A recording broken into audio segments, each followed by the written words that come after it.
আসলে অসাধারণ। এই কাশ্মীরি চা বিসমিল্লাহ। সেই যেমন কালার এমন স্বাদ। আপনাদেরকে যে চার কথা বলছিলাম কাশ্মীরি চা, এই সেই কাশ্মীরি চা দেখেন কালারটা দেখতে কত সুন্দর। এখন আমরা স্বাদটা খেয়ে চেক করবো এটার স্বাদটা কিরকম। এখানে কি কি আছে কে বলতে পারবে? বলো। এখানে 4-5 পদের বাদাম আছে, আচ্ছা ঠিক আছে।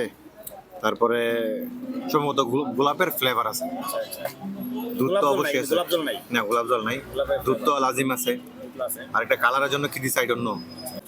যে কাশ্মীরি চা খাওয়ার পাত্রগুলো দেখেন, দেখছেন? যে কাশ্মীরি চা খাওয়ার পাত্র, এই যে কাশ্মীরি চা খাওয়ার পাত্র। এখন না আমরা খাই ইন্টারভিউ নিব কেমন হয়েছে, ঠিক আছে?